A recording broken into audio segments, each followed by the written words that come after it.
Hey everyone, welcome again to Ebziba Show. Today I would like to make a video. I actually don't have a topic for this video. It's just a video to inspire and motivate my viewers out there. At least I have a short story to tell, like to encourage people out there concerning my own journey so far. Exactly 9 years ago, after my high school, I decided that I wanted to study medicine. And I remember then a friend of mine, when we're all choosing the courses we wanted to study, she said she wanted to be a secretary, and we didn't understand. We're trying to encourage her. There are better courses in art class that you could take. You could be a lawyer, you could be an accountant, you could do a business admin or something. She said no, she insisted she wanted to be a secretary. Well, we left her, so we didn't know what she actually chose to study.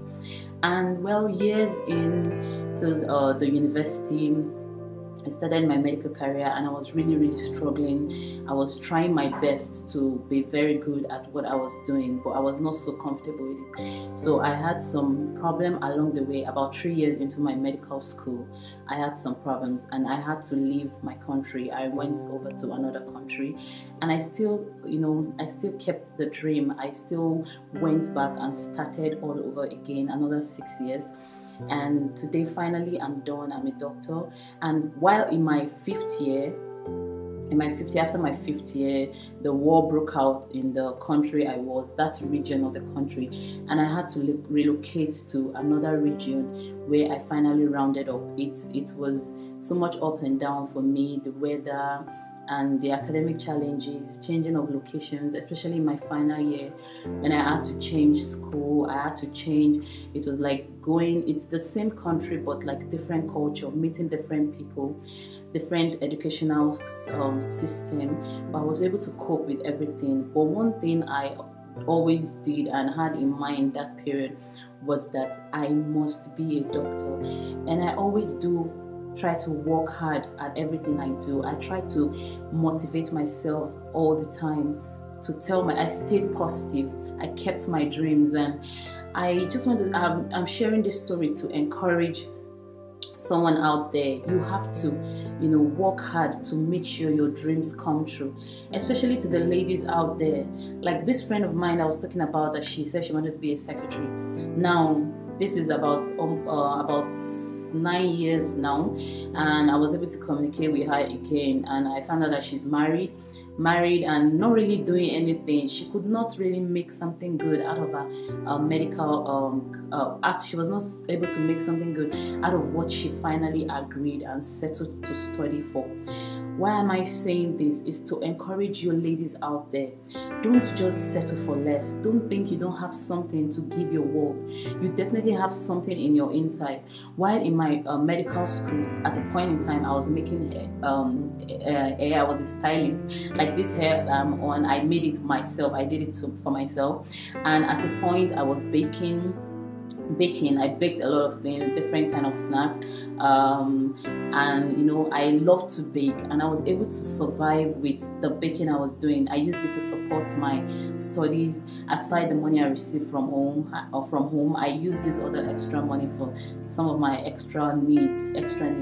Now I believe that every woman, you have something in you to offer your world. You can cook, probably you can knit, probably you can bake. You can just do something. Do not ever settle and do not ever settle for less. Do not ever feel that you are like a nobody, and do not ever choose to be poor. Do not ever choose to be silent. Be a voice for your generation. Be a voice for your nation, for your region. Be a voice for the women out there.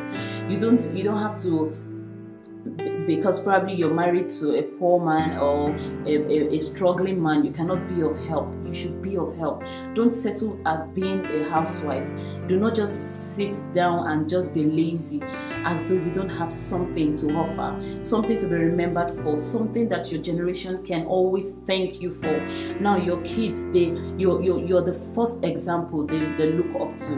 We look up to our parents. My mother, she's very hardworking. My dad also, but I can speak specifically for my mom because she's very hardworking, and she has been a source of inspiration to me all through in everything, morally, spiritually, financially. Our support has always been there.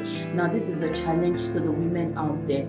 Your children, you are the first person they look up to. You are the first example they look up to, and that's why you do not want to disappoint them. Now, in as much as your children will pity the state you are, probably things are not so cool for you and you're still working hard to make sure they earn their living and be great, in as much as they pity you that way, but why won't you want something better? Why won't you want to be a very good example that your children will look up to and say their mom she's very hardworking and they really want to be like her, or probably want to be better than her? I want to encourage you women out there, don't just settle down in a relationship that is not working. Do not just settle down for less and limit yourself. After all your education, after all the education that you've acquired, do not just settle down with a man that is not what you have. I know that love is good, love happens, but you should be able to inspire your man to also be someone great, not like great like, but you know, be someone very responsible, someone that can take the responsibilities that as or will be coming upon him as a father or as a husband. You have to encourage your boyfriend, you have to encourage your fiancé, your husband. Do not just settle for any less. Do not just take every investment that has been made into you and settle with someone that you're not happy with, or someone that you now have to be struggling with, especially in the financial aspect. We see a lot of women out there, they are the one taking care of all the responsibilities in the home. These are things that probably you tolerated while you were dating this person.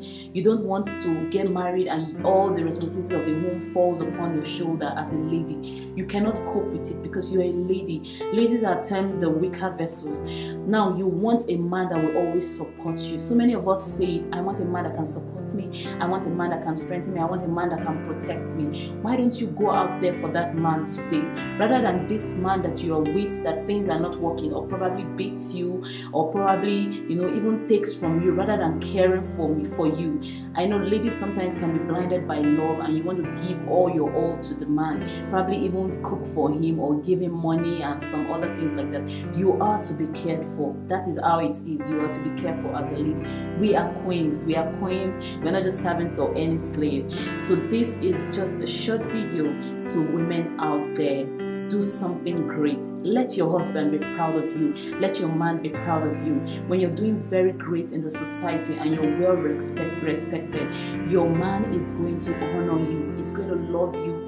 He's going to feel so proud. He's going to be so proud when he's with his colleagues and his friends out there. Do not just settle for the less. If probably you're already married and already your husband is probably maybe on the average side, don't just stay there. Look for something to do to bring your family name out of the dust. It doesn't matter if your husband is hardworking, if he's lazy, if he's not interested, or if he is irresponsible. You should not stay in that state. You should tell yourself that you are better than this. You can tell yourself that you're better than this, and I tell you the truth, you are definitely better than you think you are right now. And there is something in your inside that you have to offer to your world. There is something you have to definitely be remembered for. You know, it pains me a lot to see women whiling away their time and just being like a nobody, when you can actually do something very, very significant in your nation. So this is a shout out to the ladies out there, to the women out there, the married ones, the single ones, the young ones, the old ones, that there is something that you can still do to contribute to your world. Thank you very much for staying with me. I remain Queen Esther. Thank you very much. I look out for your comments on this particular video, your comments, and I'll give answers. We're going to share our thoughts together. Thank you.